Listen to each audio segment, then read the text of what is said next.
अरुण को माइक दे रहा हूं। राम जी का एक जो सीरियल में प्रसारित हुआ था वह कोई एक परिसंवाद, मैं डायलॉग्स नहीं कहूंगा, परिसंवाद सुनाने के लिए आप लोग बैठ जाए।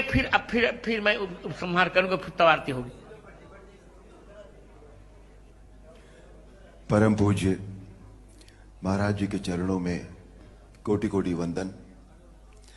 आप सभी बहनों भाइयों, आप सबके चरणों में नमन। आज मेरी बरसों की इच्छा पूरी हुई है, महाराज जी के दर्शन करके, उनका आशीर्वाद प्राप्त करके। जिस स्नेह के साथ उन्होंने मुझे अपने गले लगाया और उसमें जो भाव था, जो मुझे महसूस हुआ, वो या तो मां लगाती थी या महाराज जी ने लगाया है।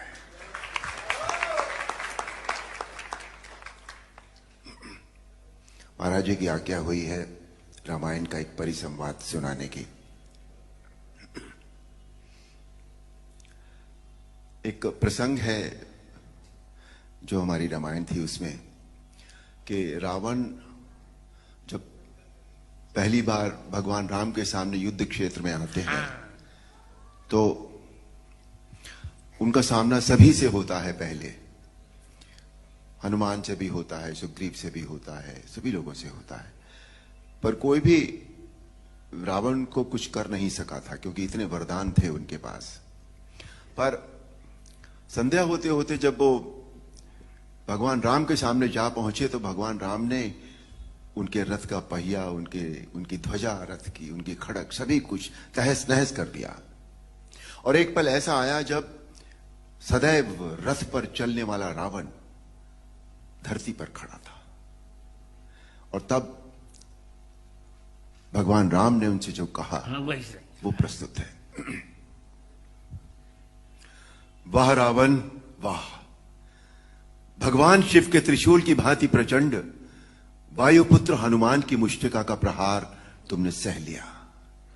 तुम सचमुच परम शक्तिशाली हो, परंतु कितने दुख की बात है कि तुमने अपनी ये शक्ति अधर्म के कार्यों में लगा दी और इस दुर्दशा को पहुंच गए। रावण, भक्त और ज्ञानी में अंतर होता है।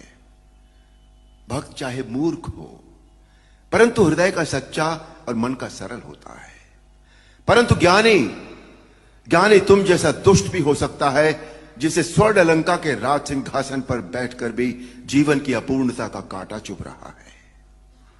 तुम्हारे जीवन में इस समय अशांति, चिंता और तड़प के अतिरिक्त और कुछ भी नहीं है। तुम्हारे जैसे हर दुराचारी को एक समय इस बात का आभास हो जाता है कि उसका अंत समय निकट आ गया है, और तब वो एक घायल सांप की भांति अपनी सुरक्षा की बिल ढूंढता फिरता है, लेकिन उसे कहीं सुरक्षा नहीं मिलती। वही अवस्था इस समय तुम्हारी है।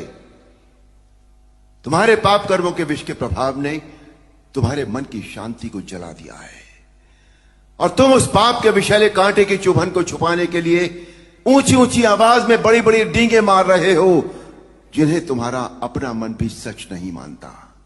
रावण, इसी का नाम है दुर्दशा। रावण, युद्ध जीतने के लिए धर्म और आध्यात्मिक शक्ति की आवश्यकता होती है। पाश्विक बल और अस्त्र शस्त्रों की गिनती से युद्ध नहीं जीते जाते।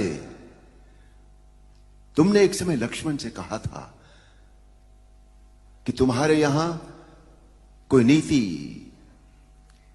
न धर्म की नीति होती है न युद्ध की नीति होती है, परंतु हमारे यहां युद्ध का भी एक धर्म होता है। हम निहत्थे शस्त्रहीन शत्रु पर कभी वार नहीं करते। यह है रघुवंशों की वीरता। तुम इस समय अपमानित अवस्था में, शस्त्रहीन अवस्था में, केवल शत्रु की दया के कारण जीवित हो, इसी का नाम है दुर्दशा। अब जाओ, कल फिर शस्त्र लेकर आना। और अगले दिन हम सब जानते हैं, आप सब जानते हैं, अन्याय पर न्याय की जीत हुई, अधर्म पर धर्म की जीत हुई, अनीति पर नीति की जीत हुई और असत्य पर सत्य की जीत हुई। बोल सियापति रामचंद्र की जय। महाराज जी, आज मैं तुम्हें क्या दूं? महाराज जी, आपने इतना ही दूंगा। तुमने बंद आंखों से मैंने राम जी को देखा है और तुम मेरे छोटे भाई हो, से तुम जान के बोल रहा हूं, आप नहीं बोल रहा हूं। यदि तुम चाहोगे तो जगत गुरु रामानंदाचार्य होने के नाते मैं तुम्हें राम मंत्र की दीक्षा अवश्य दूंगा। अहो भाग्य महाराज, अहो भाग्य स्वामी। बैठिए बैठिए, 2 वाक्य बोल के फिर विश्राम। जो वाक्य अरुण जी ने आज राम जी का जो परिसंवाद सुनाया, उसका श्लोक है वाल्मीकि रामायण का। प्रयाहि जानामि, बहुत अच्छे। प्रयाहि जानामि रणार्दितस्तम, इसी का परिसंवाद सुना रहते हैं। प्रविश्य रात्रिंचर राजलंका, आश्वस्य निर्याहि रथी च धन्वी, तदा बलम प्रेक्षसि मे रथस्थ।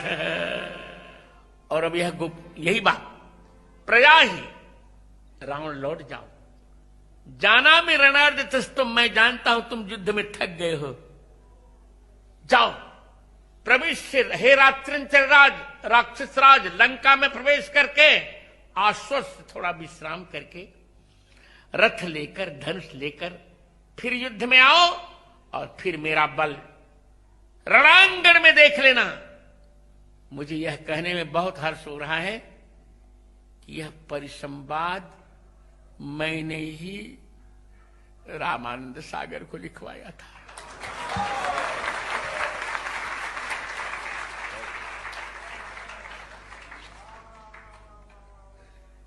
तो अब चलते हैं। मैं अपेक्षा करूंगा कि आयोजन के संयोजक मेरे पुत्रकल्प कृष्णचंद्र ठाकुर भी अरुण जी को मंगलाशासन देंगे।